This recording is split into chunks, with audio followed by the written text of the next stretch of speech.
Mic check 1, 2. Oh my goodness, how embarrassing. I had this whole fire intro. It was the greatest. It was the greatest intro that you guys have ever heard. That you've ever heard me not do because you couldn't hear anything. All right. Like I said, I had to redo of course you couldn't hear me say that. Apologize for the 14-hour delay and technical issue just then. I had to redo a whole bunch of stuff when I had some computer issues last night. And the last thing I wanted to do is provide a subpar show. So here we are. I appreciate you guys being here. I'm not sure what time of day it is for you, but whether you're coming from, the morning time or afternoon time, regardless of what part of the world you're in, we appreciate you tuning in. And no, just because there is different time zones does not mean that you're on a spinning space rock hurling through space. So let's go ahead and do a quick shout out to the chat. I do appreciate everybody tuning in.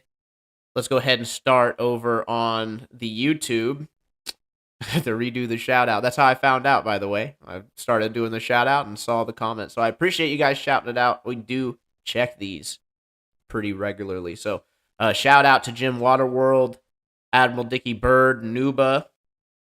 Thanks for being here. FE Nation, OTW News, King Shin, welcome. FE Nation, I think we already shouted you out, but hey, nothing wrong with a double, right? Jopalopa, Jupaloopa, all set, awesome. Welcome to the show, my friend. Timothy Southwick, welcome.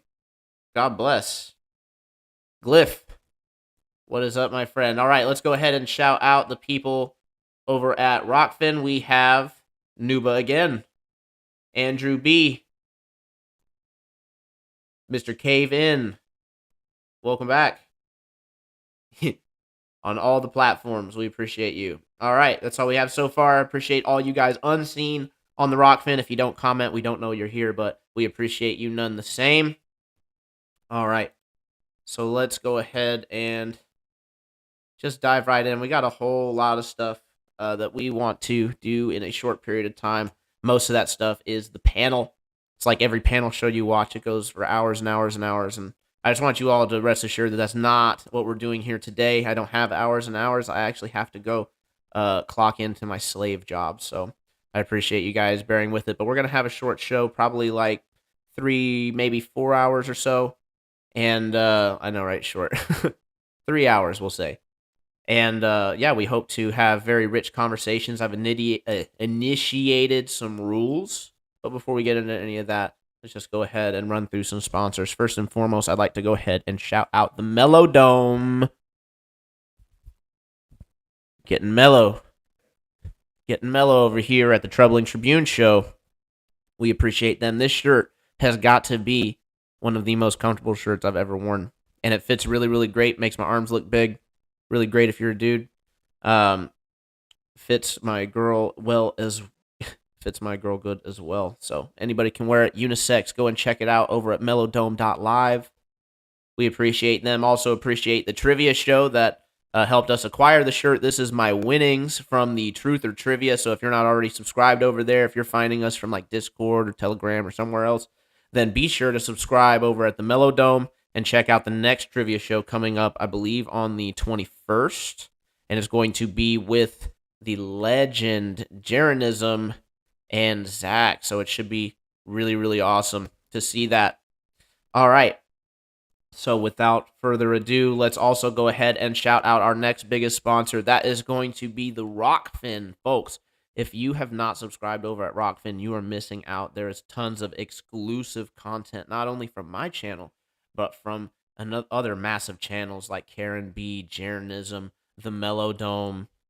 Lots of great people over there, but be sure to go and check it out. Don't take my word for it. I know I always leave people out, so the only way to find out exactly who's over there is to go sign up. You can do it with a free account, or if you like to support all the content creators, feel free to sign up for a paid subscription to get you all the exclusive content. It's only $15.99, and most of that goes to content creators, so we definitely appreciate that. And Rokfin for providing a platform that doesn't censor us, that doesn't provide unfair algorithms like some people we know, YouTube. Google. So yeah, bypass all of that and more. And not only that, you can bypass by checking out the Flat Earth, Sun, Moon, and Zodiac Clock app. Use your referral Tribune so that they know who sent you. And you can gain access to all kinds of nifty features. For one, the friend finder. You can find out just how many flat earthers there are in your area. Hint, there's thousands and growing. So you can be the next blue dot. Every time somebody signs up, you get a nice blue dot notification. So you can find out every time a flat earther gets their wings. All right, again, use your referral code. It's very, very cheap. And then the most useful feature, I think, there is their videos tab. You can go and find some very useful flat earth evidences and ponderies. Really, really good stuff over there. So be sure to check it out and make sure they know Mr. Tribune sent you. Okay. What else do we have here? I believe that is going to be it for our sponsors. If you would like to support the show, of course, you can do so in the ways that I just mentioned, or you can go to Cash App Mr. Tribune and have a super chat read live by yours truly. What greater joy could you imagine than having your message read on live TV, live YouTube? All right. And then we also have the Buy Me a Coffee. This is going to allow you to interrupt the entire show with a very loud notification. Not very loud, but loud for me. And stops the whole show dead in its tracks with your super chat. So be sure to go and check it out. We do appreciate all the support. Thank you guys so much in advance. All right. Let's go ahead and dive right in. Today we have another open panel. The open panels are really fun because you never really know who is going to jump in. I've had word from Jim that he may be joining us. Ruhif talked about joining. We'll see. We did switch times completely, but we're going to be doing things a little bit differently. We're going to be initiating some rules for people to follow. That way we don't have a bit of the problems that I saw previously. So let me go ahead and pull that up. Where are the rules? Welcome to the True Earth Debate Behavior Code. All right.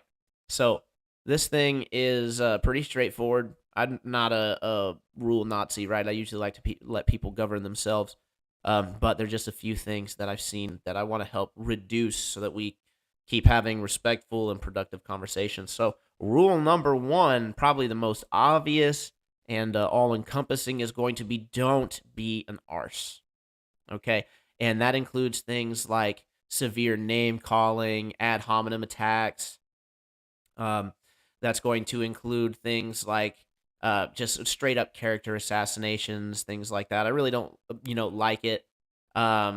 It's just distasteful. It's not really what this program is all about. So we're not going to be spending a whole bunch of time attacking other folks, other truthers, non-truthers, and the like, just because it's just not what I like to do, right? If you like to see that sort of stuff, there's tons of great channels for that, but I like to have productive conversations. So we're going to go ahead and leave that rule up. Do not be an arse. Obviously, that's going to include interrupting people, etc. I could go on. Number 2, this is a new feature that I learned about for the way that we're doing our panels. And this is a very useful feature because it's going to allow people to actually let people know that they want to say something without actually interrupting, so we can progress the conversation quickly and get to everybody's points. So rule number 2, raise your hand and wait to be called on. I don't mean your little hand. There's a little digital hand there. You just press the button and wait a few moments, and then I will be with you shortly to lower your hand and call on you and let you say your piece, whatever that may be.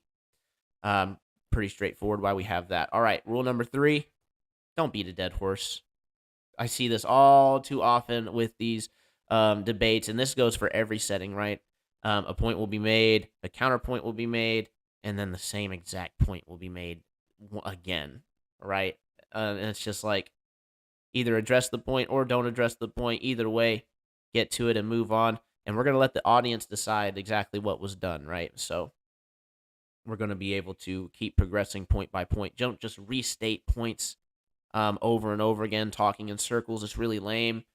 Shows us that you don't really have a whole lot to say. And that's fine if you don't. Say your piece and let's move on. Okay. And finally, and this is probably the most important rule, my show, my verdict. I make the rules. I can change the rules. I will adjust the rules as time goes on as need be to make sure that we continue to have productive conversations. But that's pretty much it. I've been a pretty lenient guy so far. People on the show, one of the biggest complaints I get is that I don't moderate quite enough. So this is something to help kind of interject with that. Give me my own little guidebook so that I know what to look for. Because honestly, I kind of get swept up in conversations as well. But again, I just don't want ad hominems, character attacks. I don't want people interrupting, talking in circles. Um, yeah, so that's pretty much it, guys. Very straightforward. If you guys can think of anything else that'd be really good in there, feel free to shoot me a message over on Telegram or Discord. You can actually find me there. So just search Troubling Tribune. I have a whole channel over there that we're attempting to build. So feel free to jump on in it. Post things that you find interesting, conversate, and we appreciate you being there. All right, same thing with the Telegram group. All right, if anybody who has that would like to post it in the chat, I don't have it pulled up immediately. I don't want to slow down my computer to do so, so we're just going to go ahead and move right along. All right, so before I open up the panels, I did just want to address a little bit of current events, some things that have been happening that I think is actually pretty pertinent to the open panel, because I know that we're going to get some Globers in here who always try to steer back the conversation towards the fact that, we're just conspirators. We don't trust any authority whatsoever, regardless of if that authority is right. And, that may be true, but who's the burden on, right? Okay, so let me go ahead and... Where did you go?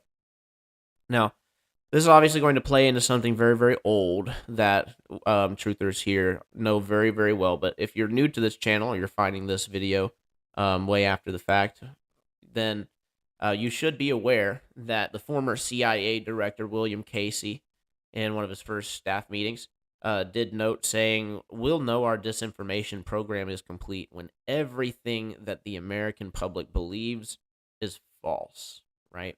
The CIA, that's the Central Intelligence Agency, right? They're the agency in charge of the intelligence, right? So they're dictating, according to Mr. Casey here, that we're not to know diddly.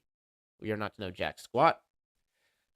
And that's unfortunate for us, right? But it's also unfortunate for them that he was, that a whistleblower caught this and that we have this information. Because now we actually have, right from kind of the horse's mouth here, this goes up there with the quotes from Rockefeller saying that if he controls the money, he doesn't care who makes the laws, etc. Lots of good ones, but this one's particularly important. Okay, so in the news, we have been hearing a whole bunch of BS about, about these spy balloons, and also within the past couple months, we've been seeing a huge increase in UFO sightings, right? So I'm just going to read a couple headlines here. Let me pull it up. Just had it. Oop, okay, 1 second.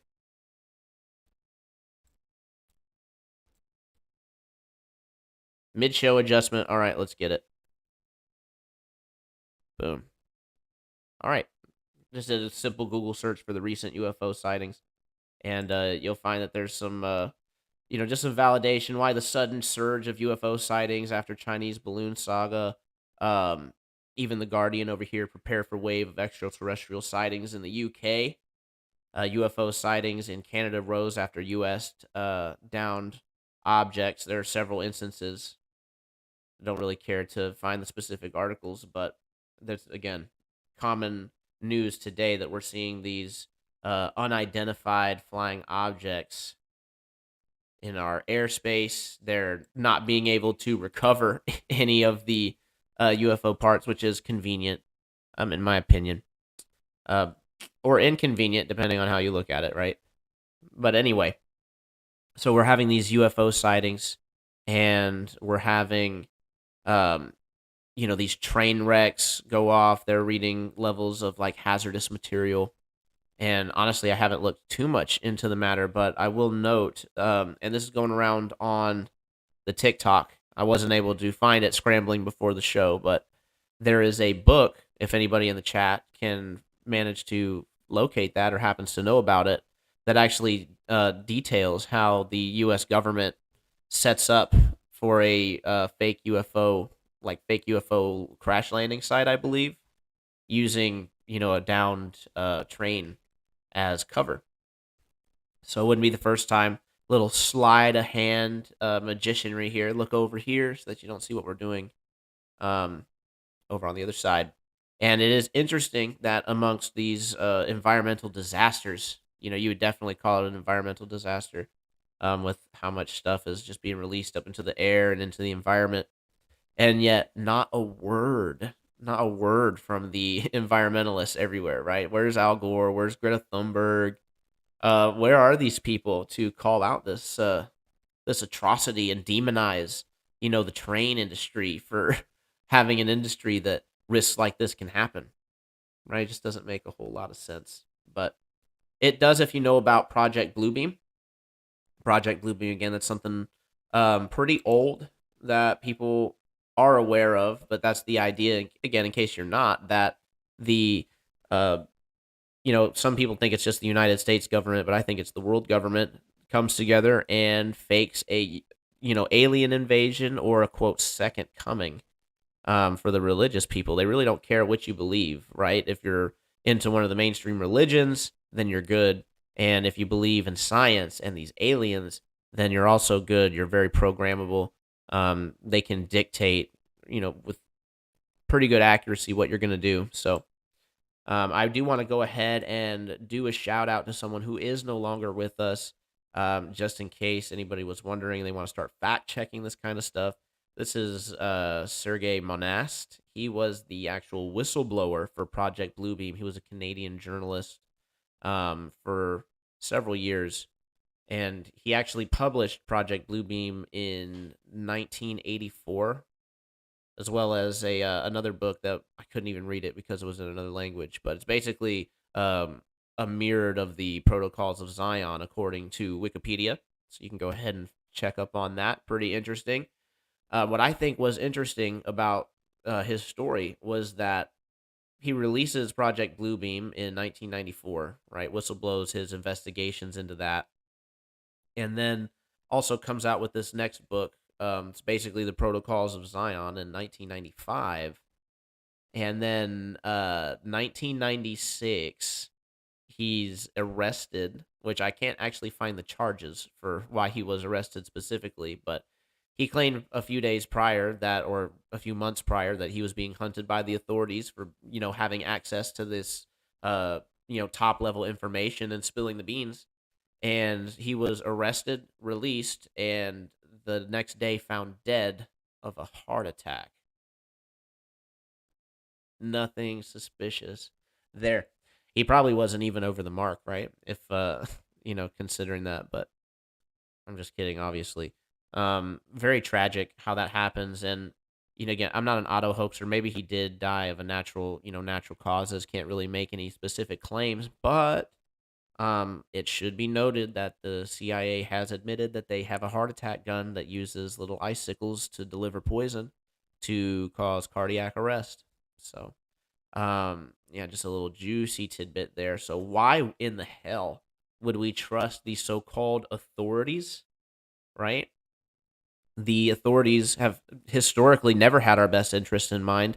You can look back at governments across the world and seen that they've consistently screwed over their people, consistently withheld information, consistently initiated tyrannical governments when left unchecked, and that's exactly what's kind of being done now. Only it's a little bit worse than that, because it actually is somewhat being checked, at least now, and yet there's so many mouthpieces for the establishment that's like they'll just literally defend anything, regardless of how ridiculous it even sounds. So, again, we see plenty of examples of that here in the True Earth debate. But let's go ahead and open up the panel.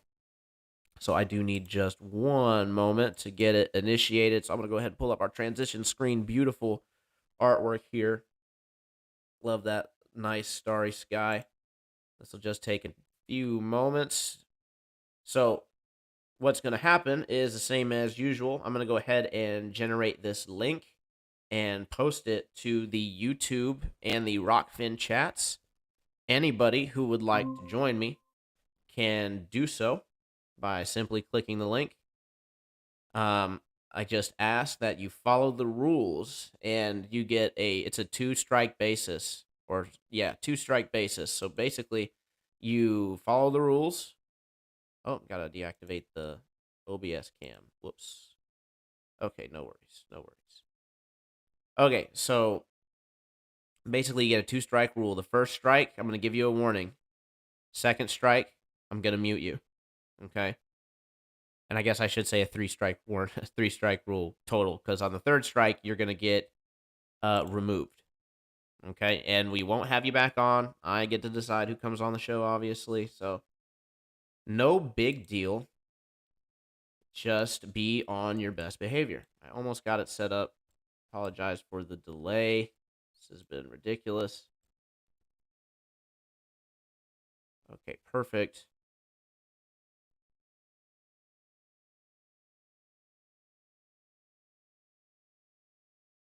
Okay, now I still gotta get my camera. My goodness. Okay, we're almost there. Literally just a second. Copy link. I'll go ahead and get these posted. There we go. We're in the panel.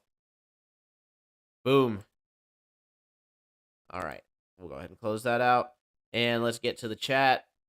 Appreciate you guys hanging on. Appreciate your patience. While I'm doing so, let's go ahead and do another shout out for those who are just joining us. We got John Osborne. Oh, nice. It's John, not Jim, from True Earth. Welcome. He's getting the link right now, my friend. Salted Cedar, welcome. Let's go back over and post this to the YouTube. Boom.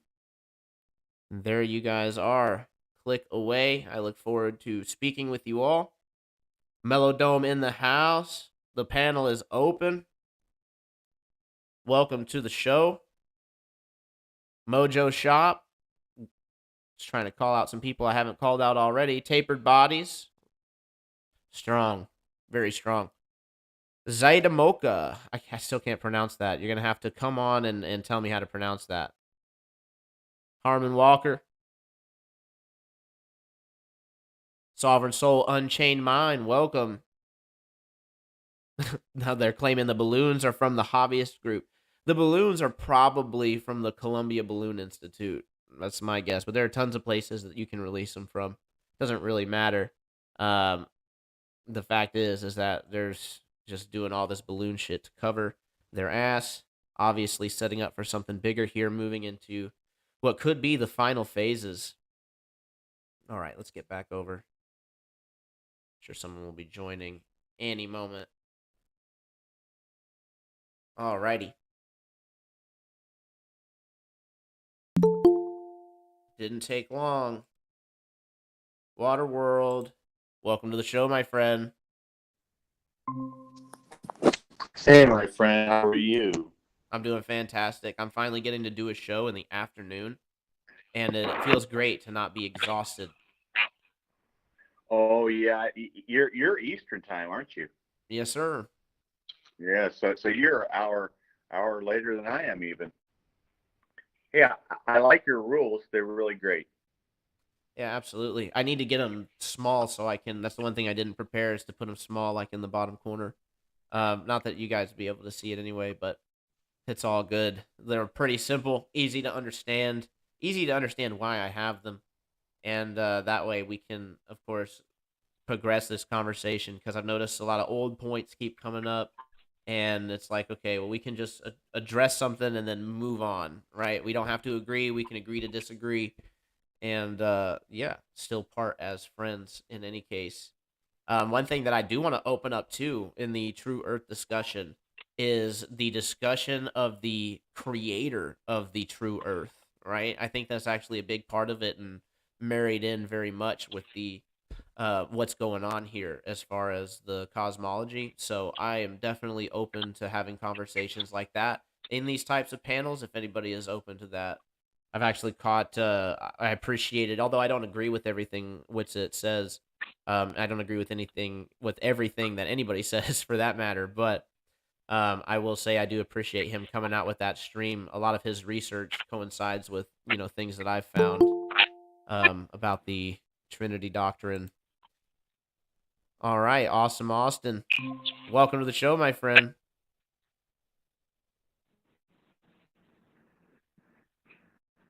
Is that the Mellow Dome?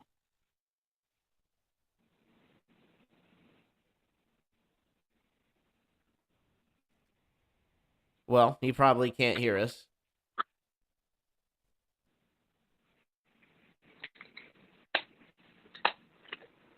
Let's give him a second to get his headphones.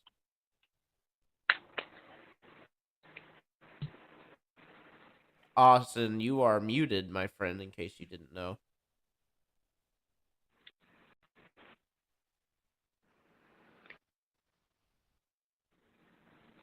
Shout out to unindoctrinated Ryan, Jesse Palmer as well. Welcome. Just getting things cooking. We have the links posted. And if anybody wants to join up, it is the True Earth debate as well. So feel free, opposition, don't be shy to jump on in.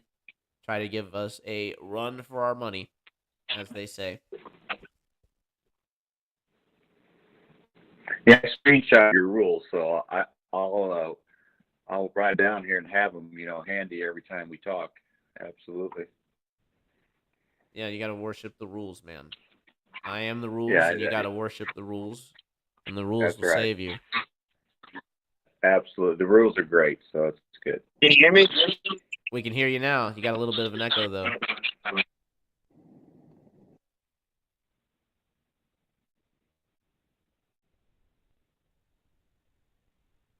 Probably on the road or something. It's all good.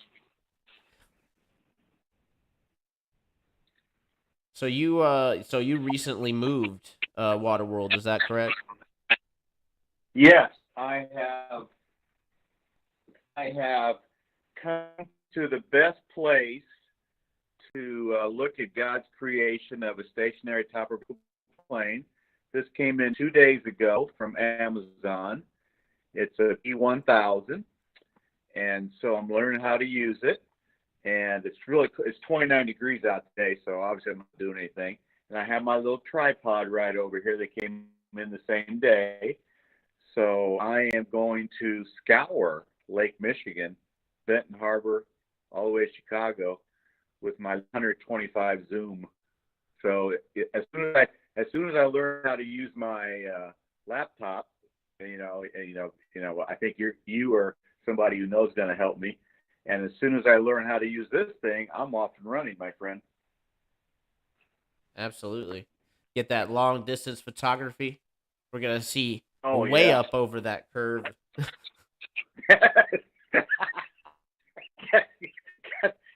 hey, troubling. We got to bring Chicago up from behind the curve through refraction, so it looks like a level plane. Actually, so curve. Sorry.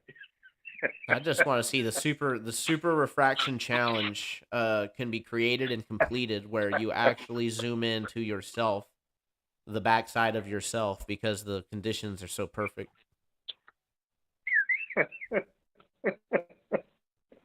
Oh my goodness, this is just too much fun. Melodome said it wasn't the Google wasn't working for him. That's unfortunate. Yeah, there's people who do research and all that stuff who still believe we live on a ball, a sphere, or a globe, even a light spheroid. Yeah.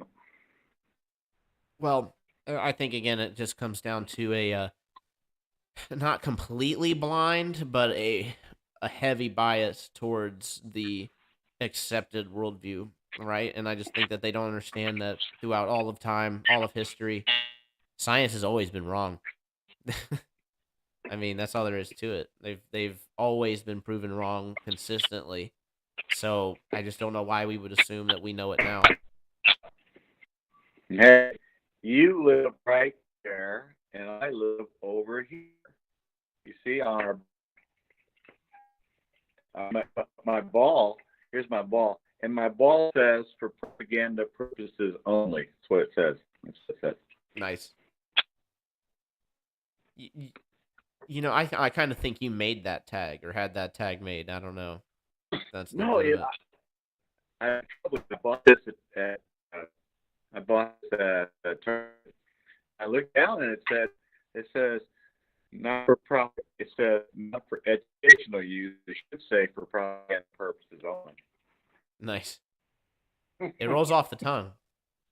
Definitely rolls off the tongue better. Shout out to Angela Baby Carson. Welcome to the show. If anybody needs me to repost the link, feel free to say so in the chats. No biggie. I know some people are just joining in, and when I join in and I see there's a panel going on, I can't always find the link. So, yeah, I'm happy to make sure that everybody can get on in. Yeah, you are cutting out just a little bit, Waterworld, but I'm sure. I hope it gets a little better here. Yeah, my Wi-Fi is all good, so it's all hooked up, so we're good. Gotcha. Well, maybe it's my crappy computer. Well, if that is the case, then it's perfect time to plug that all the donations, all the support for the show is going directly towards a new setup. We are going to be having another stream here soon where we go through exactly what that setup is going to be, how much that setup is going to cost. That way you guys know where your dollars are going, and we can continue to provide high quality content and hopefully at a better rate. Starting to get really good at OBS as I continue to fumble through these shows. So, again, I appreciate you guys tuning in. As they say, a flopping fish will eventually find the river. So, I'm finding the river, and hopefully then we can swim, my friends. That's what I'm hoping. I'm hoping this floppy fish finds how to use this laptop so I can share all my videos looking across to Chicago. Absolutely. What is the amount of expected curvature again for the Chicago skyline over the Lake Michigan? If you're at Harbor, which is 62 miles away, at 6 feet observation height, it's on the beach. It's supposed to be 2,321 feet. At 30 feet observation height, which is the floor of the hotel, they got hotels all around there. It'll be 2,038 feet worth of curve at 38 feet at 30 feet observation height. And Sears Tower, Willis Tower is the same thing. It's 1,450 feet tall, and there's 1,700. So obviously, you can build anything 6 feet or 30 feet observation height. And hi there, hi Harmon. Hey, how you doing? And I've also been told a little north of there at 70 miles, which is 3,000 feet observation height, you can still see Chicago, whereas we should be way over the curve. So that's what we're gonna try to do. I'm gonna make a recommendation for you, and I hope that it works. But I'm gonna recommend that you hop out. Like, are you using a phone or are you using a laptop? I'm using a phone. Okay. Hop out, close out everything in your phone, and then hop back in. And if it's still bad, hop back out and reset your phone and then hop back in. Because everybody else is coming in pretty good. So that means the problem is probably on your end. I will go ahead and try my laptop. Should I do the same link or use a different link? Same link. Okay, I'll try the laptop. Okay, thanks. You got it. Thanks, man. Harmon, welcome to the show. Well, thank you for letting me come on. Appreciate it. Yeah, absolutely, absolutely. I'm digging the backdrop that you got back there. Oh, sick. There it is. That's my whatever it is. It's big. I ordered it, And yeah, I was just thinking, what's your take on the ether? My thing is, I think all this air, what people call air, I think the whole thing is ether. It just, I think water's almost like ether, and it just transcends into a thinner ether. So that's actually a very interesting question. I'm gonna answer that here in just 1 second. Call for zero. Welcome to the show. Appreciate Hey, you. how's it going, Trouble Tribune? And Harmon, good to see you. Hey, you too, buddy. Thanks. Going fantastic. I just wanted someone background. I'm gonna sit down now. Oh, you're fine. That's a good background, man, Yeah, for sure. So to Thank answer your question on like what I think ether is, and opinion, speculation station, not a expert on this matter, but I have heard some really interesting things from Ken Wheeler, from Whitsitt, regarding the physics and the things involved, and I'm starting to believe that this whole that old saying, that we're all one. I think that that's actually literal, in that everything is literally wave permeations, and everything is wave permeations off of the originating medium, which would be aether. So Okay. aether, to break it think- down, basically okay. it would be light is aether permeation, correct? So, or Well, I know that's what you're saying. Yeah. right. So I'm probably saying it wrong, but that's just how I understand it, right? The aether is like water, right? What waves are to water, light is to aether. So at least that's how I see it. And then looking at some of Ken Wheeler's work, some of what he's talked about, it's basically, I see it that matter itself, which includes all stages of matter, but matter itself is high density light. So light itself is aether, is wave permeation, and matter itself is light, which is wave permeation. So therefore, everything is wave permeation. Everything is the aether. Yeah, the air. This whole air. People say air is whatever made out of. No, air is just the air. It's ether. This is. I consider the whole thing ether. What do you do? You consider air different than ether, or are they the same? I literally consider like everything that exists is ether. Okay, I consider that too. I said it's ether, and then do you agree it's a thing that time is man's construct, or is there real such thing as time? Time is simply progression being noticed. It is real. It has to be. Well, it's labeled, but that doesn't necessarily mean like the label itself is real. Like A, B, C, and D, right? Those are letters. We can use those letters to make words, but that doesn't mean the letters are real. It's kind of the same thing. Like time is a concept. It's not real, but the idea and here's an example in a picture, right? There's no progression in a picture. There's no time in a picture. The reason why we know there's no time in the picture is because there's no progression in the picture. If anything was moving in that picture, then there would be time in that picture. So time is just us perceiving progression, which is just things moving. Well, if we have, like in the yin and yang picture, circle around the earth, a power source that goes around, light and the dark following it. So the power source of the light is also, like we say, that creates the ether. It lights up the ether, right? Yeah, something. Okay. To get where I'm coming from, do you believe the light creates the sun, or the sun creates the light? Ooh, that's a good question. I haven't even really thought about that. I think the light is always there because the light is aether, but the sun has an energy that excites the aether, if that makes sense. No, I think it's the opposite way around. The light is the power source. You see it coming in the morning. It gets stronger and stronger. Once it hits its strongest point, the sun appears. That's why it's apparent. The light will create where you see the sun. That's why no one can pinpoint it. To wherever you are in that ether is where you see the sun to its power point. That's an interesting concept. I haven't thought of it that way. It's been out since 2017, but people won't follow it. So that's the time when the ether makes its one circle of a day, which we can do a time or a clock or the nature's calendar. We age one day. We age 1 year after so much time as we consider it. But that's the time. The time is the ether, which you say is constantly moving. That's why all flowers, all everything, because you've got this constant pressure circling around the earth and this power, magnetic force, whatever you want to call it, it will affect things growing, the trees growing, everything. That's why everything grows in the same pattern, is because of this ether has this power just going over us. And so I believe that the light causes the sun and not the sun causes the light. And the power point of the nexus point of the sun is what we observe. That's why it could be going. That's why people keep arguing. They act like the sun's a physical thing, and we've all agreed it's not. But yet you'll still turn around like it's a physical thing. Why is my phone anyway? So what I was saying, that you can maybe have the sun set the way we see in Australia, but we can't see it because we've set it to a map, and we said this is the way the sun goes. You can't tell the sun which way to go. You can only see which way it goes.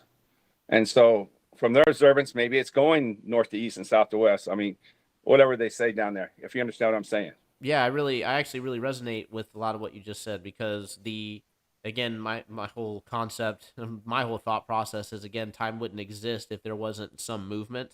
And you're saying, well, that movement exists, therefore time exists because it's the movement, and the movement is all generated by the aether, which I would also agree with, because everything is literally the aether. So, yeah, I definitely can resonate with that. I haven't heard it quite put like that, but yeah, that's great. That's a great take.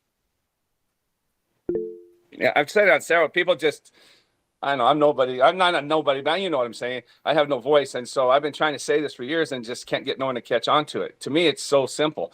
It's keep it simple, right? It's just simple, and that's all I say. That's a great take, Harmon. James, now welcome back, and Call for Zero. You got your hand raised as true to the behavior code. I'm gonna go ahead and call on you. Let's lower your hand. Welcome to the show, my friend. What do you got for Yeah. us? Hi, everybody. Actually, I came here to ask about refraction, but I'd like to touch on the time issue. Like, is it real? What is it? And give an example of something that happened to me about 3 years ago now. It was, I guess, the end of 2019, more or less, where I was in the kitchen in my condo. I cook and I don't get drunk. You know, I do CBD. That's my thing, coffee. So I'm always alert, awake. You know, I'm fine. I can function. I can go to the gym. I'm great all the time. I'm not altered. And so I was in the kitchen, and what I wanted to do was I wanted to defrost some meat and cut some onions to prepare some food. So I took the meat out of the freezer. It was a 1 quart. It was 1 quart baggie that was frozen like a rock. Put it in the microwave for 11 minutes at 40%. I'll know it's going to be defrosted enough to work with at that point. It's going to take over 10 minutes. So I put it in there, set it, got the microwave going, took the onion off the counter, put it on a plastic cutting board, and I started cutting the onion. I was about halfway through the onion, and I noticed I didn't hear the microwave turning, like the fan, like the zzzz. I'm like, what? I just didn't hear it. So I put the onion down. I turned around, opened the microwave, and touched the bowl, and it was warm. And I took the bowl out, and the meat was defrosted.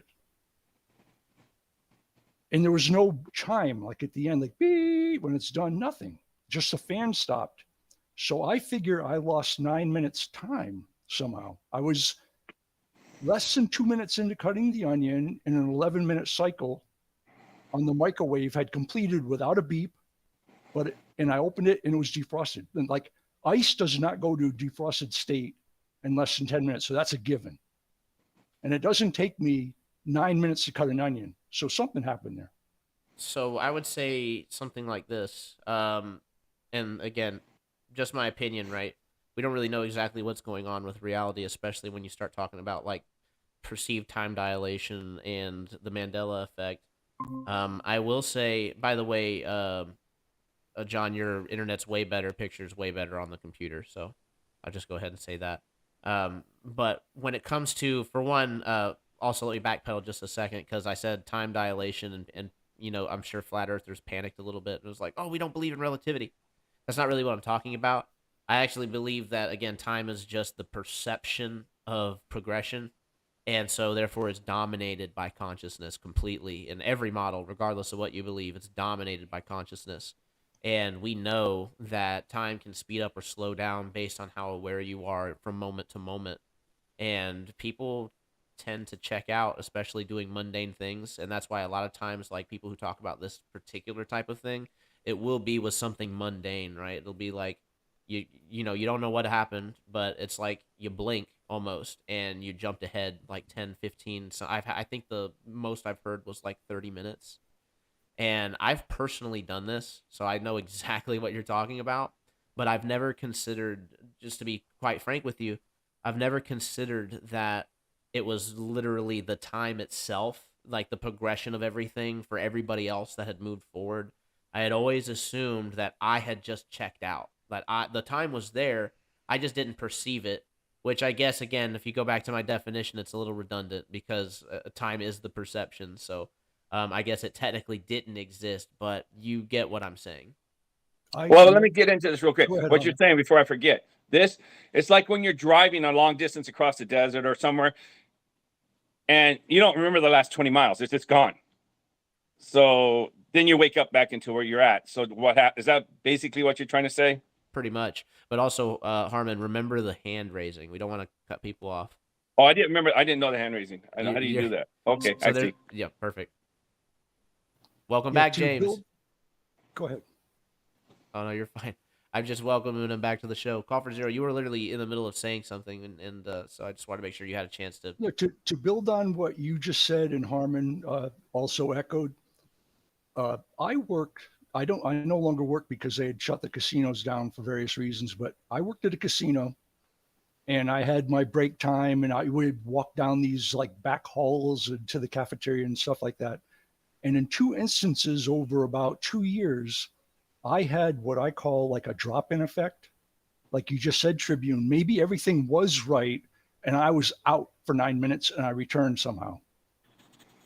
Like time was just going the way it goes, and I just like exited and re-entered. I think that's possible because I have what I call a drop-in effect, where in one instance, I was walking down this hall at work, 100% sober, feeling good. And just for a second, I'm like, where am I? And I looked, and it took me maybe less than a second. I go, okay, I'm right here, and I'm continuing to walk. But I just said, whatever, just discounted it.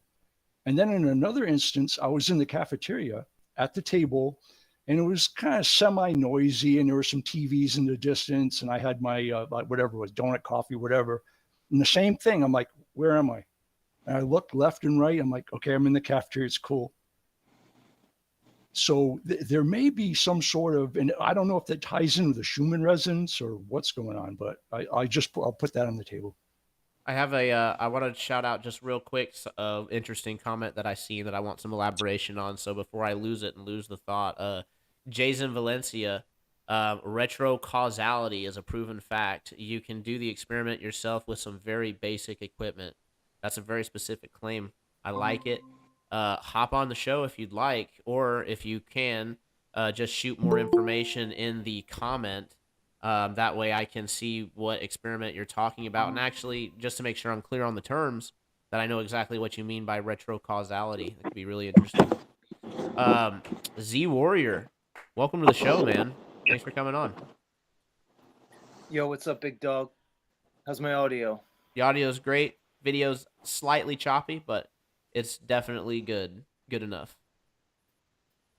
Cool, man. I don't know how to change the caption. I don't know what name is coming up for me. It just says you on my end. It says I'll work on. It's Ashty Boy.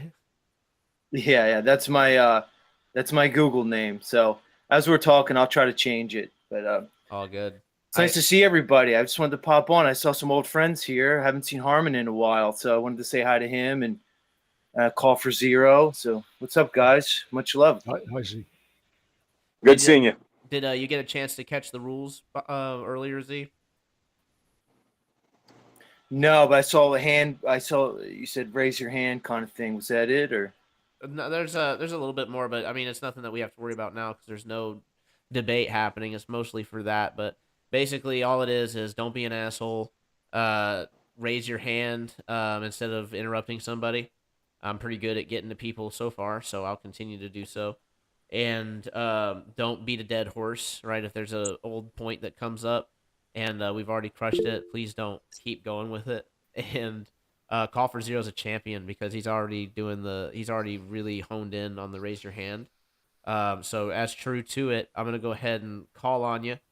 So Call for Zero, go ahead, my friend. Yeah, as I see, as I said, when I entered, my question today is about refraction because I've been into the non-convexity globuli since May of 2019. And after 8 months of serious investigation, I knocked down all the barriers, all the variables, all the quote proofs, and I finally got to star rotation. And I got that worked out. I'm going, okay, I'm done. It's flat. I know it's flat. I know it's flat. Simple as that. Now, all these arguments I see about refraction. Now, I've seen videos. I'll just list a couple. There's the Great Lakes with the, seeing the city across the bay, and of course it was somehow visible through Mute Waterworld.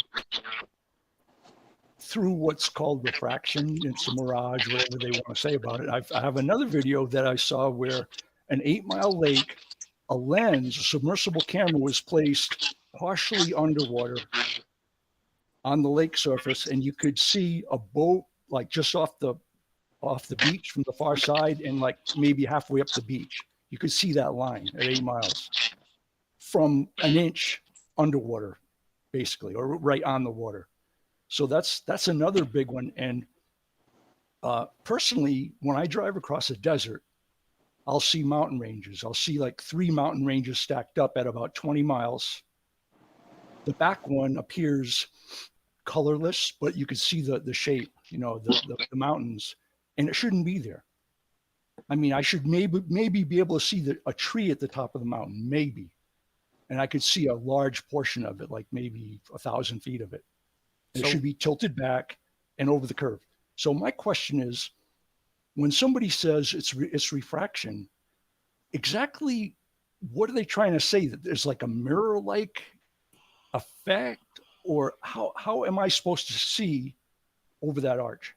That's my question. So to put myself in Glober's shoes for a moment, Globers would simply say something along the lines of it's a mini duct effect, like the column of air that the temperature inversion is creating is going along at an altitude. So it's curving along the Earth perfectly with that altitude, and thus it's creating the perfect conditions for the light to bounce up over the curve through the different molecules and perfectly into your eyes to present itself as a flat level plane. Now, I know it sounds ridiculous the way I'm saying it, but it's literally what it is, and I'm not like trying to straw man it. I'm actually trying to steel man it. But that's what the claim is, that the cold air, that the light is bending into that cold air, and it just continuously bends down into the cold air until it gets to your eye. And so it'll always appear flat and level, which is just absolutely ridiculous to me on its face. Yeah, just okay. Yeah, I will stop my question there and just listen. Thank you. No worries, boys. The floor is open.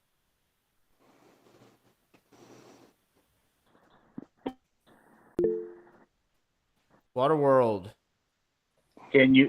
I was in trouble with my laptop. I was getting an echo, and I tried 4 or 5 times, so I'm back on my iPhone. Can you hear me? Kinda. You're pretty choppy. You were coming through really smooth on our end, at least for the laptop. And just we didn't hear you at all, I think, because you stayed muted.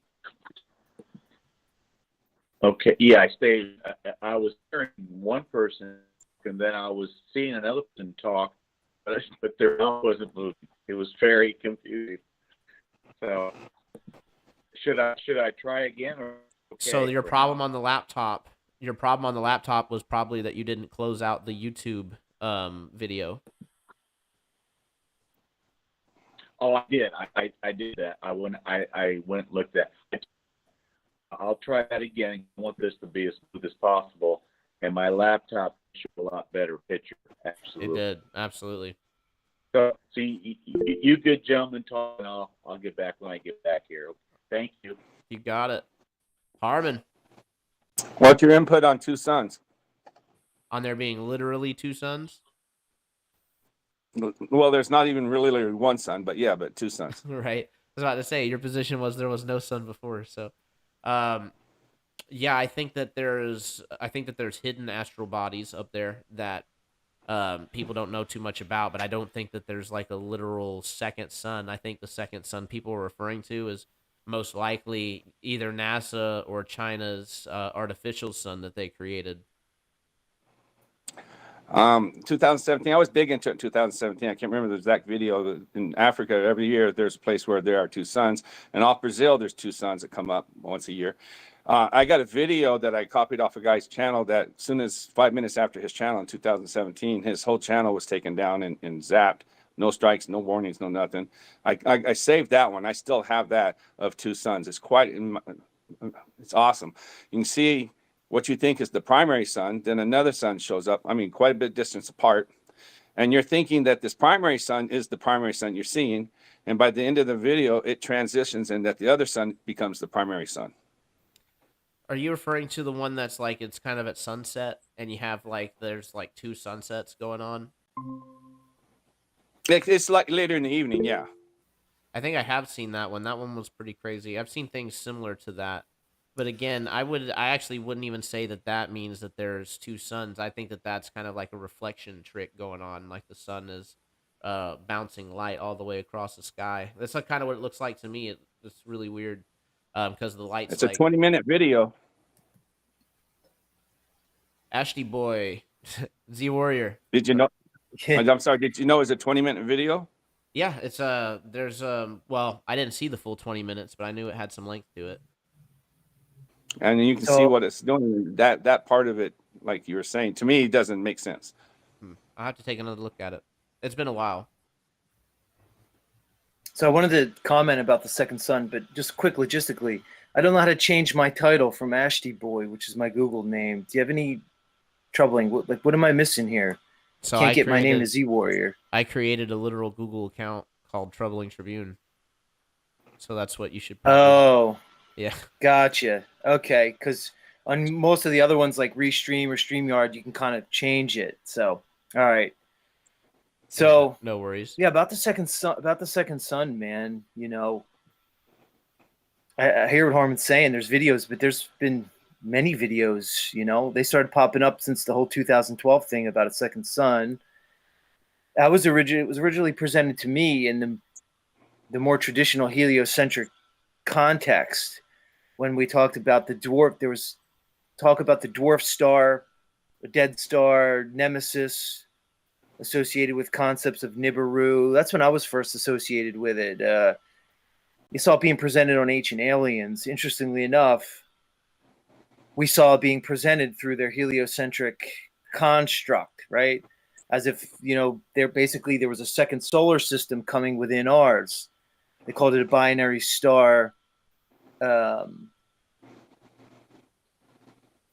Did we lose us on YouTube? I'm looking at us on YouTube. It looks like we went blank. Troubling. Is that just me? So that's my bad. Actually, I haven't figured out how to fix this. I've just been silent about it, but because it's kind of embarrassing, the equipment that I have to work with. But basically, what happens is anytime I click off of the Google Meet page, right, it goes blank on the stream. Sucks. So I have to be very quick. I just checked the chat real quick just to see if there was anything interesting I was missing, and I guess I took a little too long. But yeah, I see. Very astute. Well, let me just continue. So originally, I was presented with the second sun concept through the whole, again, this nemesis, dark star, presented through the these concepts through the Sumerians, the Anuna or the Anunnaki, that was originally presented through, at least popularly through Sitchin, than others. But then more and more, we see it now being presented in these communities through like the black sun concept. This idea that there is some kind of second sun You see it presented through the occult mystery schools and the ancients. Appears to be that when you look at the Thule Society and the Vril Society presented through the Nazis, the Aryans, the more modern Aryan ideas, they seem to be associated or presented with this second sun concept. You know, we've seen ideas of this being presented as potentially some kind of dark sun on the other side of the plane, potentially. Again, theories and models.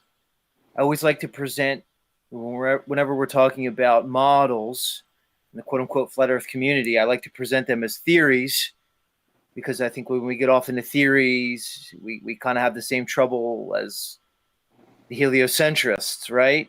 So yeah, and we could launch from there. But I just kind of want to put that on the table in reference to the second sun concept, because we don't really know what the sun is. At least I don't. We know what it's not. It's not a fusion gas ball existing in a near perfect vacuum of space. That's what we know it's not. What it is from there, we can conjecture. Absolutely. I'll just be super brief, Harmon, and then I'll let you go.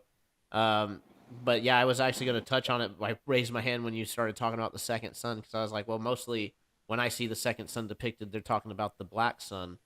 Some people, it's referred to as a few different things, but I like the black sun because it sounds badass.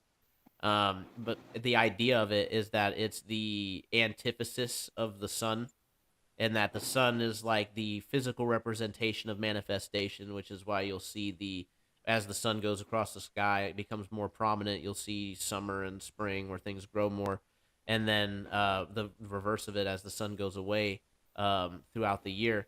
But the black sun is the invisible hand of manifestation. That's apparently where you send your prayers to when you want to manifest things. So Christians and people from Abrahamic faiths often speculate that the black sun is Satan or Lucifer. I don't really know. And Harmon, go ahead. Yeah, what I was thinking about is you're talking about black sun, something physical there. No, I'm saying when I saw the two suns, that you got to remember, I'm in the theory that the light causes the sun, the power of it. It's like a filament breaks and it's right there. I'm sure you've heard some people talk about where the magnifying glass there, where that is. And it's kind of like that, but not really. It's like a filament breaking in the power source, which causes the sun, is what we see appear. And as time goes, like when Japan used to say there were the place of 5 suns, right? And coming in, it's just the power source. It's making it apparent different suns in different places. It will go away. It's not going to be there tomorrow. It's just there as you see it that day. There's times it's going to be the power source is projecting 2 suns. And not like there's another thing in the sky. I don't know about the black orb, and I've heard of the black sun and all that stuff, but it has to do with eclipses and all that other stuff. I'm just about physically, you can apparently there's 2 suns, just like there's apparently 1 sun at one time. The power source projects 2, and in Japan they've projected up to 5 from their history. That's all. Go ahead, Z Warrior. Yeah, just to expand on that, I'd like to point out that in Genesis, we're told that light was created before the luminaries in the sky, including the sun. That's always an interesting concept to me, because we associate light with the sun as if they're synonymous. And just kind of building off what Harmon was saying, if we to take anything in Genesis, take it for what it's worth, we see light was created first. The luminaries, including the sun, weren't created till afterwards. I yield. Call for zero. Go right ahead. Yeah, a couple of days ago, I caught a show. I think it was a Karen B show, and Ben Boulderson called in, who's knowledgeable in a lot of different things. Yeah, hold on there.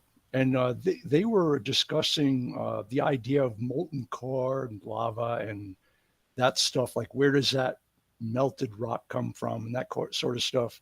And he simplified it, because that's really a big question. And I'm like, I don't know what's going on with that.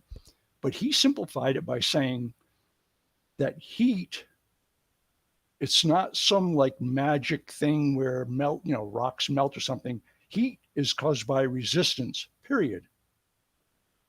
It's a product of resistance. So when we talk about the sun's heat, and when it comes up, when it comes across to us in the morning, and we put our hands up and we could feel the heat, that basically must be a product of resistance. I don't know how, but I just wanted to insert that. Thank you. Takes me a second to unmute my mic sometimes. I probably should start clicking it on the software. Yeah, that's a very interesting concept. I kind of vibe more with the whole idea that everything is, the more simplified that you can make something, the more true it most likely is. And a lot of my ideas do come from Ken Wheeler. Just to just to shoot you guys straight, I'd have watched him quite a bit. But yeah, the whole idea that everything is just some form of pressure mediation, that does really resonate with me. That everything you can break down into that force essentially. Yeah, it's pretty profound. I like to ask more of the questions on what are the mechanics of reality as opposed to why the mechanics are what they are, if that makes sense. Go ahead, Z Warrior. Yeah, and again, to expand on that, just to remind everyone that we're given four forces by mainstream science and academia. We're given gravity, weak nuclear force, strong nuclear force, and electromagnetism. But as far as I can see, there's only one that's demonstrable, and that's electromagnetism. All right? I've seen no evidence for the other three. So, what does that mean? It means that electromagnetism is basically the only force that I see that could affect particles and their relationship. Now, whether electromagnetism is the unifying force, that seems to be the holy grail of science, is to say what the unifying force is. I conjecture that the unifying force is ether. All right? Seems to be ether was obscured. The alchemists seem to know it. Now, again, whether ether and electromagnetism are the same thing, I don't think so. I just think electromagnetism is the force that's demonstrable in this 3D reality, and that whatever conception of ether is may be the underlying unifying force. Maybe call it spirit, maybe call it consciousness, maybe call it God. I yield. Go ahead, Harvin.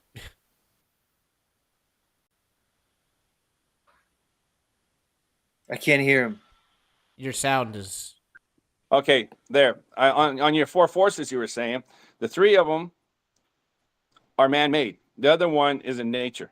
So that's why you can stick to your electric magnetism, whatever that's called, because that is in nature. The other ones are just man's construct of reality. That's all I'm saying. I was agreeing with you. Yeah, absolutely. I mean, we have to keep in mind that nobody has ever really seen an atom or an electron. In fact, I think the whole story of how we saw them in the first place is absolutely ridiculous. I mean, can someone please explain to me how in the hell you can take the thing that you're trying to observe and then use it to observe that thing? How can you use electrons in an electron microscope to view electrons? You haven't even verified their existence. Go ahead, Harvin. Yeah, on that subject, the electron microscope that came out in 1952 or 4, it was the new toy for all the scientists to play with. For about 20 years, up to about 1970, 72, that was everything they were going on. They pretty much left it behind now because they found out there's really nothing they could prove with it, with messing up all the stuff and putting it on a 2D slide and seeing it. And they have to color it all because it was all black and white. So the toy, it doesn't prove itself. So exactly what you said, you can't see anything out of there unless you want to say this is what it is and no one argues with you. Yeah, take it on faith if you like, Z Warrior. Well, to me, it points to the, in some way, the co-opting of science and the conceptualization and the personification of science, into an institution. We speak of science as if it's a thing in and of itself, but let's realize science is a method. It's based on certain principles of objectivity, logic, and reason, right? So if we look at science, really anybody's a scientist who is basically practicing the principles of science. What have we done? We see it institutionalized. It's been put behind walls. It's been placed in academia. You know, we have to get out of this construct if we're to really look at this world for what it is. And to me, when you apply the principles of science, the fundamentals of logic, you quickly see that, again, these other three proposed forces, weak nuclear force, strong nuclear force, and gravity, are non-demonstrable completely. There's absolutely no evidence of them. It's in the realm of theoretical science, which to me is an oxymoron. Seems to be scientism at best. Theoretical science is literally science admitting that it's pseudoscience.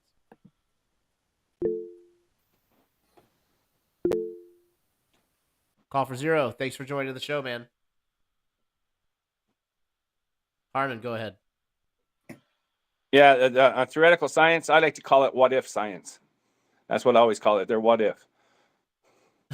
Nobody, what if this? nobody in my field of study does what's the so-called scientific method.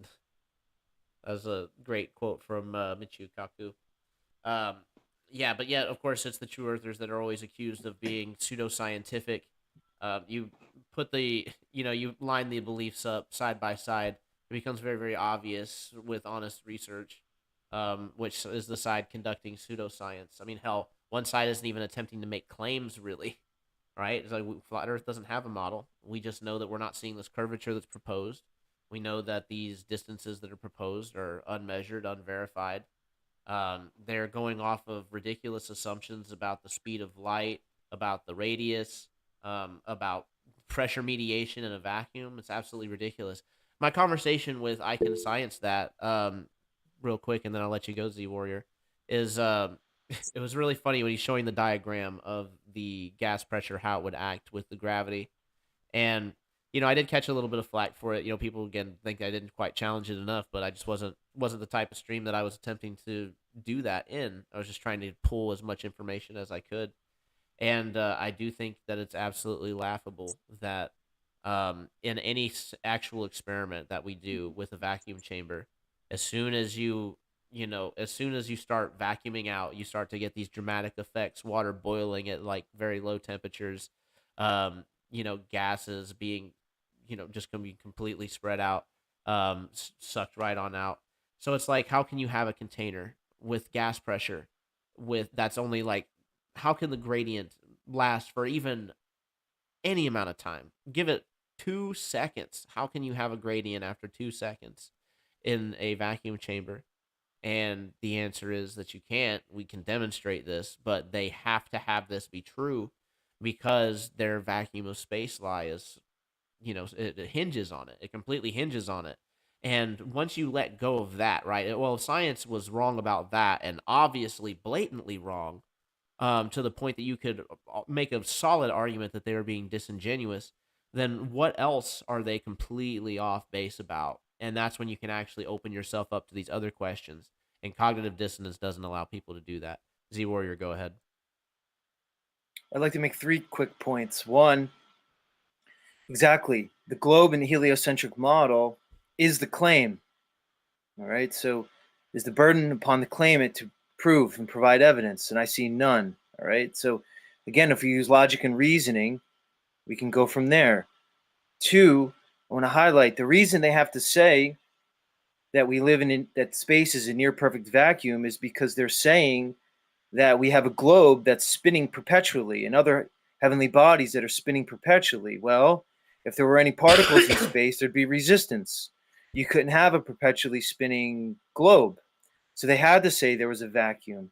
And we know, again, that violates the second law of thermodynamics and entropy. How do you have 2 adjacent pressure systems without a barrier? It's not demonstrable. You can't have it. You can't just claim gravity that has no proof. You can't say gravity holds the atmosphere in. The third point I want to make is all proposed distances to all the heavenly bodies, including the sun, the moon, and the stars, are based on a proposed probe that was sent to Venus.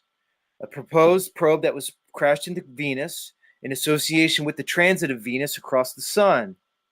Again, we have absolutely no evidence of that. It's ludicrous on its face. So any distances to the sun and then by extension the stars are all based on this conjectured probe that we can't prove. It falls apart. It's ludicrous on its face. I yield. Absolutely. I didn't actually know about the probe thing. I thought they just shot a radio signal and then measured the speed with some calculation that assumed a constant speed through a vacuum, even though that hasn't. Um, I don't believe that that's really been verified, right? How would you verify that 100%? But in any case, I'm sure someone will correct me on that if I'm wrong on that. But in any case, I completely agree. And then Jeranism brought up this point years ago that was very good, was scaling invariance, and that's where you can just half the distances, half the sizes, half the masses, who's checking, and all the observations are going to work completely perfectly. You know, you can't dispute it based on the mathematics. But again, that's why I bring this point up all the time, that George Ellis, you know, claims that there's a range of models that we can have to explain the observations, but we're picking them based on philosophy. And whose philosophy? Well, obviously the philosophy of these psychopaths at the top. So go ahead, Z Warrior. Yeah, I always like to make this point is that when we talk about the heavens and the stars and the heavenly bodies, it's that we really don't know what they are. They could be so many things. You know, we can't measure them, right? We can't experiment on them. We can't do anything repeatable. We talk about science, we have to be able to observe, measure, and repeat. We can't do that on the sky. But what we can do is we can measure, we can observe, measure, and then repeat this earth itself. And we have to keep it to the fundamentals always with this conversation. At least I think so, is that they claim a globe, which implies convexity, all right, which is just curvature over a three-dimensional domain. We can show over and over again that there's absolutely no proof of convexity, at least anywhere near the numbers that they give us. If they give us a circumference at the equator of 24,901, we could easily figure out the diameter and the radius. Don't worry about the trigonometry. Don't worry about the 7.9, basically the 8 inches per mile square. We don't need to worry about that. You can, once you know what the proposed radius is, you could easily use the Pythagorean theorem. It's very, very simple to figure out what the proposed drop rate should be over distance. And of course, we know that it lines up with the trigonometric calculation of 8 inches per mile square, which is good up to about 900,000 miles. We don't even need that much. When you apply this, you see that there is absolutely no curvature whatsoever. Now, back to the conversation we were having maybe 15 minutes ago about this proposed refraction. Again, how do you have refraction without a radius? It's all assumed. Once you apply logic, I'll say this again, you find quickly that there's a begging the question fallacy there. Generally, it's not good logic to presuppose the very thing that you're trying to prove. Therefore, refraction falls apart from the inception.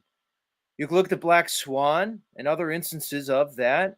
There's many black swans, not just the original one with the oil derricks. You can look at Mount Canigou at 179 miles away. You can look at observations of the Rockies, even from high altitudes, from the plane. I said this a bunch. If you could see the Rockies from 4, 5, and 600 miles, even from a plane at 35 or 40,000 feet, well, apply the geometry to it, all right? Apply the proposed curvature rate. You in no way should be able to see the Rockies from that distance. You should be able to see Mount Canigou from that distance. There's even longer visualizations. Tribune, you've mentioned Baja and other things at 900 miles. Even if you have to use infrared photography from a plane, I assure you, when you apply these high altitude visualizations of these large structures, you'll see that the globe is completely blown out of the water. There's no evidence of curvature whatsoever. We don't have to say it's flat. We just can show that there's no evidence of curvature at all. And with that, I got to go, guys. I just wanted to kind of get in here and check in a little bit. I'll see you guys in the future. Much love, chat. Much love, panel. It's a pleasure. Good seeing you. Absolutely, Z Warrior. Thanks for coming on, chatting it up, dropping some bombs. Harmon, you have your hand up, so I'll go ahead and let you go. Folks, go ahead and if you don't know, Z Warrior has his own channel. You can go ahead and check him out at the Z Warrior over on YouTube. So go give him a sub. He's got panels that he usually does on Sunday afternoon or Sunday early noon. I can't remember which one it is, but go check it out. Find out which one. And Harmon, go ahead. I know you've had your hand raised for a bit. Yeah, that's no big deal. You run this perfectly. It's better than one I've ever seen. You do good. What you call it? Just on the things about him observing and doing the math of the stars and all that stuff. My two guys I really follow are Peter and Pete, and not many people follow them. They've been around since the beginning, but they've even broken down to that H2O is not water; it's just water. And but that's man's science. They need to say something, and they got a PDF book they wrote out on that and everything. So that's a great channel, Peter and Pete, but very few people go to it. Anyway, so they just say, enjoy what you can see. Just enjoy the stars. Just enjoy it. You might not ever know why trip on it. Just enjoy them. And just sit there and enjoy the world that's been put around you. And I like what they say about that. That's all I want to say. Yeah, there's definitely a point where you can overthink it. So that's definitely not the goal. And it's also, there's bliss in being able to recognize and accept the things that you're not going to be able to understand. So I think that's a great point. James, have you finally got your computer issues figured out? So what do you think? Yeah, you can call me. Go ahead and call me Jim. I go by John and Jim, but you can call me Jim. That's my real name. So can you hear me okay? We can hear you fantastic. This is much better than the Yeah. This is much better than the phone. I think I got it figured out. I always heard Harmon perfect, mouth with speech, but I was getting a double. I was getting it was frustrating. So I must have closed something out. I turned my phone off. So anyway, yeah. So thanks for being patient with me. Too bad we don't have a spinning Kirby watery bendy ball person on. Yeah, it's a little disappointing, but it's all good. I wasn't intending to have a super long stream anyway. I got to go in to work here at like 5 o'clock, so put on my slave robes, as they say. The only thing that so for the future, I know how to get on here and hopefully not have a problem. I would love because you're really great on the moderation between globe and flat. It's really great. So anyway, not a whole lot to say either, other than the fact that I'm doing I showed troubling my P1000 that came in a couple of days ago, and somebody gave this to me a couple months ago to read. Einstein. It's a puff piece by a PhD, the most acclaimed genius who ever lived, and it's 266 pages long, and it's got a glossary in the back. So I'm working my way through this. It talks about time dilation, which is a big joke, and length contraction. Supposedly time dilates and length contracts the closer you get to the speed of light, 186,000 miles per second, which is a bunch of hooey. And so, but it's interesting how they built special relativity on time dilation and length contraction, and it's all because of Michelson-Morley in 1887. That's the only reason we got special relativity in 1905, because we had to explain away the apparent no motion of the Earth around the sun in 1887. So it's really interesting to hear. It's really interesting to hear an apologist for Einstein. I think this woman would probably be Einstein's third wife if she was alive today. So it's fascinating. It's fascinating. The physics part of everything is just interesting. We're never going to know all the physics. I tell people they run back to mama.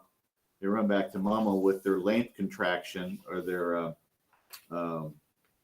with their Lorentz transform. They run back to mama with it, which is really interesting. I just say perfect. So you agree that we agree on the same inertial frame, and we agree that you don't have proof of yours, so of anything greater than that. So, Harmon, go ahead. Go ahead, Harmon. When I learned about that Lorentz thing, I was just going on, I have to take off too, but that Lorentz thing, when they say metal stretched, it's just like, You can't win with those people because they will believe anything. And you can't win if metal stretches. Where you go from there? Yeah, exactly. That's it. You've created an unfalsifiable position. Jim, go ahead. What they did. Hey, Thanks for coming Harmon, on, we'll talk. Harmon. We'll talk again, Harmon. Nice meeting you. What they did with Michelson Morley, Einstein invented special relativity in 1905. He even said in a book in 1922 that he made up special relativity because of Michelson Morley. And they had this eclipse in 1919. What they did was the eclipse was behind the sun, so they moved the star. The star was behind the sun. They moved the star, and they came up with the bending and warping of space-time. And Einstein stole it from Poincaré, and so general relativity and special relativity came about because of Michelson Morley and the eclipse. Call's about to end. Make your last point, my friend. Sure. And last point, and so they came up with the Lorentz transform to explain everything else away in case they were losing their ball. So anyway. This is a great final point. Got me kicked off here. Dang. Boom. It's already 3:00. I think I am going to go ahead and call it a show, though. Let me go ahead and get back on over to the mainframe. We'll say a few final words and close on out. Pretty short one today, guys. I know we're going to be doing another one here in just a few days, so we're going to be cranking out some more content. I just had to get a few things situated, get my schedules pinned down a little bit better, but I definitely appreciate that. I'm about to go over and give the shout out to everybody in the chat, call out all the support and all that, so we definitely appreciate it. I appreciate all the panel members coming on. Melodome, you tried to join. I couldn't quite get it to work, but that's okay. We'll get it figured out, my friend, here soon. I definitely appreciate you and all your support as well. Jim, Waterworld, the final guest, talking about the Lorentz length contraction and that horrendous bit of pseudoscience desperate attempt to save the spinning spaceballs velocity through space. I think it's absolutely hilarious. You can't prove the orbit. You can't even prove really the sidereal rotation of the Earth itself. So it's just absolutely phenomenal, the things that they throw at the wall, expecting everybody to just buy it. And you know what? It's really on us, right? It's our bad that so many people are buying it. We need to do a much better job with educating the public. So that's why I'm here, out here doing my bit. Trying to point people in the right direction so they can do their own research, do it yourself, do your own heavy lifting so you can be one of the strong ones that help usher in the better world, right? So we definitely appreciate everybody tuning in, spreading the knowledge. If you found some value here, feel free to share the show. Now, I am trying to get some more Globers in. So, guys, if you have some Globe friends, please, please, please, feel free to share the show with them specifically and say, hey, I got this guy who I think you should listen to. And bring him on. Let's see if we can get him on and have some good conversations. I do appreciate you guys still tuning in despite the reschedule. We're going to try to avoid those for future reference. But yeah, let's go ahead and do one final little call out, folks. We appreciate all you guys tuning in. We're leaving the show free up on both sides because it's an open panel. All the open panels will be free for both sides, Rokfin and YouTube. Didn't get too contentious today, so we should be good. But if you have not already, feel free to go and subscribe to Rokfin. They are huge supporters of the Troubling Tribune channel and many others. You can see content from Karen B, Jeranism, Melodome, and many, many more. Also, go and check out on the Google Play Store or Apple Store the Flat Earth, Sun, Moon, and Zodiac Clock app by Blue Water Bay. Make sure you use your referral code Tribune to bypass all those Google algorithms in their video tab. Get the Fen Finder so you can meet up with other true earthers and really have a great time. Be sure to use your code Tribune so they know who sent you. Let's go ahead and just look at a few things. Thanks for tuning in, guys. taking your daily red pill. Right? That's what it's all about. Just some reminders, folks. We have to make sure that we stay diligent because there is a huge misinformation campaign against us, and they will stop at nothing to make sure that we are fooled. Multi-layers deception, right? That's why we test everything, go through all the different claims, because it wouldn't make very much sense to come out of dogma to fall back into other dogma. Okay, so, oh, there was one last thing that I didn't even get to show. Why not? We'll go ahead and fill some time right before we get on off here.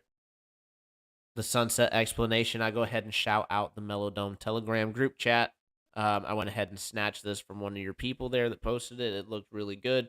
And I think it was a great way to explain how it is that we're seeing, things like the sunset for those who may be curious, right? It's like, oh, stupid flat earthers. How can you believe in that when we have this obvious sunset evidence every single day? It's just simple perspective right here. The sun moves in a path, straight line overhead. Maybe it's a huge circle. Who knows? Doesn't really matter. And then you got the angle of the sun decreasing as time goes on. And eventually, this angle over here gets so small that you actually can't resolve it anymore. So, what are you gonna do? All right, what are you gonna do to show these globers what it is all about? All right, so I'm gonna go ahead and go through some of these Rokfin people. Give our last little shout out. Looks like we had some people come on in, so we appreciate it. Andrew B did not come on because other people joined, so bummer. We hope you make it next time. Salted Cedar, Harmon. Ooh, okay, Harmon with the $5 tip. Thank you very much, my friend. We appreciate it. It's going right towards the new computer, towards the new setup.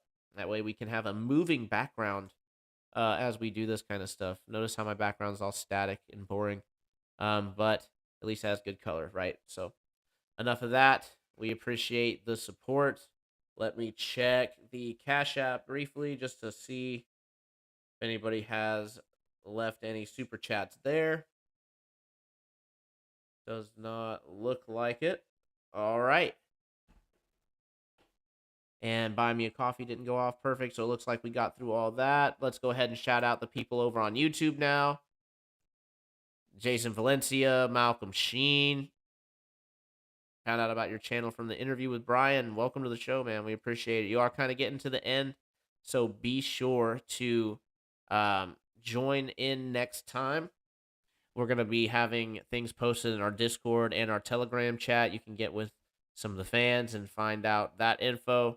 You can also find it in my community tab, as we've made several posts about it. So we appreciate you guys joining in, helping make that community blossom. Jess Palmer questioned the timeline.